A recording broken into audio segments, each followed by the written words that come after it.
Every time I do an introduction on this channel, I always mess it up the first time. So hi, thank you for being here. Welcome back to my channel and all that jazz. Today's video, you'll have seen it from the thumbnail. We're going to be talking about why we judge other people.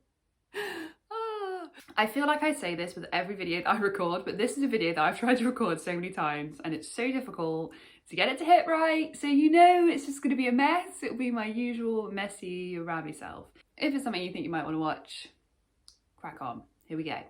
First off, a disclaimer.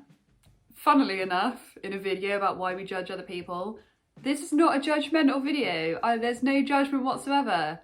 I'm talking about the mechanisms, the inbuilt human mechanisms on why we judge people and why that's a totally natural and normal thing to do. So if you're a judgmental person, I'm not going to judge you for being judgmental.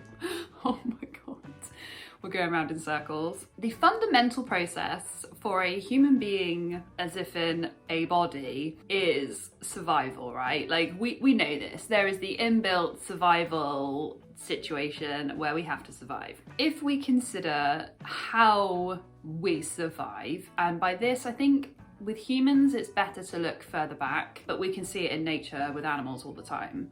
So survival revolves around understanding what is a threat and what isn't, and being able to perceive that, and understanding the way that the world works. There's those quotation marks coming in again. So we are wired to perceive threat around us, and we are basically wired to judge. Now in context,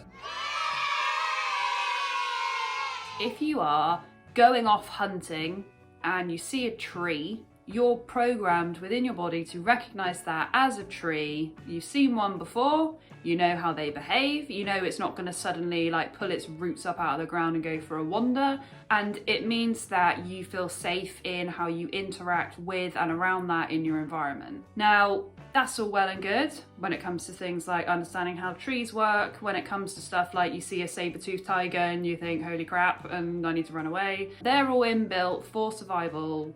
You know, you can recognize food, we can judge whether or not another person is hostile or not. These are an inbuilt mechanism that we all hold, that ability within our bodies to judge stuff, basically. And where we run into difficulties is that obviously in day-to-day life now, we are not faced with saber-toothed tigers, and we're not often faced with war situation where we have to judge if someone is going to kill us or not just on meeting them.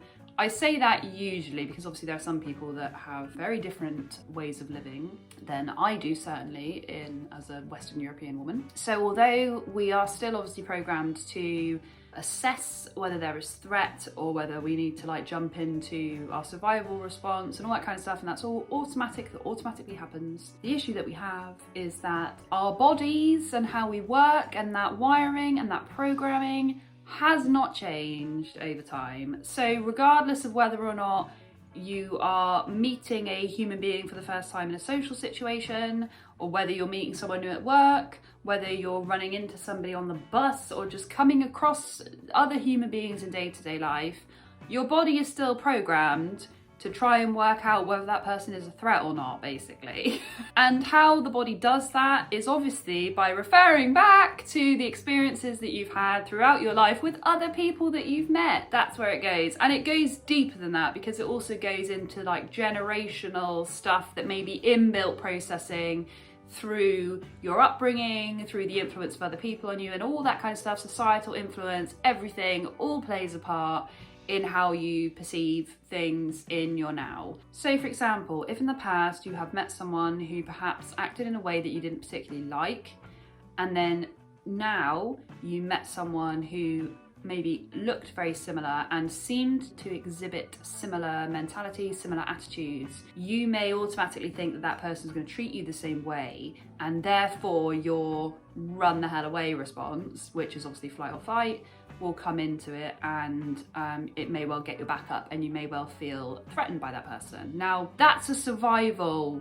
mechanism that we all have, and the issue comes when the judging of people is more systemic than that. And this is a heavy bit to get into, and it's a heavy example to use. But for example, racism, if you have grown up in an environment where you have been influenced by systemic racism, which I think you'd be hard pressed not to find at this point in time. That's changing, but it is still innate in most developed countries and societies. Obviously, they have a footing in that, so it is there. If you were surrounded by people who are perhaps racist themselves, you can have all these influences that can contribute. That can be like systemically placed within you, so that it's not just based on your own personal experience of, oh, I met someone and I didn't like the way that I was treated, and maybe that would happen again, because maybe that's to do with that type of person rather than that specific individual.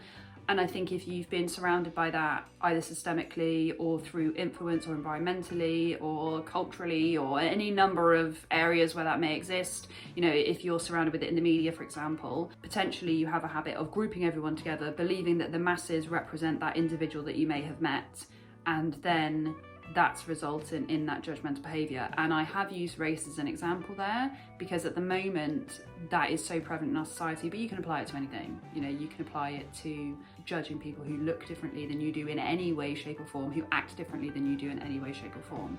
And I do think that generally we do all know that trees are not going to pull their roots from the ground and go for a wander, as I said earlier. But ultimately I think it's very different judging the world and nature compared to judging people, because people are far more complex than elements of nature, and although we are also obviously elements of nature, there's more complexity to an individual. And that saying that you will never meet two individuals that are the same is absolutely true. You'll never meet two human beings that are the same, and just because one person treated you a certain way, it doesn't mean that the way that they treated you is actually indicative of anything to do with any physical aspect of them. We automatically judge people, and we all do it, and if we're not aware of that, and if we don't consciously kind of step out from that, we're not going to be able to get to know individual people. And what you have to remember as well is, if we consider the term influence, we all have a huge amount of influence on other people. And I think this is something that Rachel Cargill discusses with Jamila Jamil in the I Weigh podcast. She talks about how we have, as a society, we now see the word influence is very intrinsically linked with like influencer, and we think about these people that have these hundreds of thousands of followers on Instagram, 10,000 plus, you know, followers on Instagram, who influence other people. And actually you have a huge amount of influence as an individual in your day-to-day life with every single person that you come across. You will influence them in some way. So that has to be taken into account, because you need to be aware that the judgments that you make are also influencing your friends, your family, and the people you come into contact with, in the same way that how they behave is influencing you. And nothing is more prevalent in that than the way that children take on the characteristics and understanding of their parents. You know, it's very, very common to see children, and usually it works on a spectrum. So if a parent has a very specific, rigid worldview on one thing, children will either completely agree with it, or they'll go the opposite end and totally disagree with it. That tends to be the kind of presentation that you see in children of those types of things. But just look at kids and how they're influenced by their parents to see that you have a huge amount of influence over other people. And I've gone off topic again here, and I always do this, I'm sorry.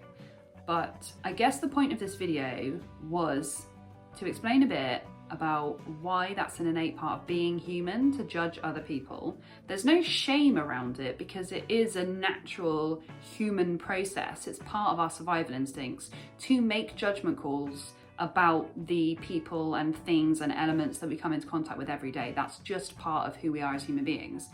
But without the awareness to possibly wonder, question, and be curious about those judgments, that's when we end up in a difficult place. And I think it's very easy from a mental health perspective to also get very caught up in the judgments that other people make of you.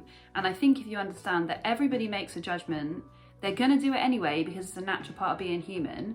So you might as well be you, do the authentic you, and they might as well judge something that actually exists, because otherwise they will just judge a person that doesn't exist and is a fallacy, that you worry is going to be judged, so you make a certain way that you think is more acceptable or not. And actually, you got no idea what individuals find acceptable or not generally. And society pushes this acceptable idea, but actually, what does that even mean? So there's my rambly post of today. I hope you're all good wherever you are. I hope you're keeping safe and well, and I will catch you guys in the next one.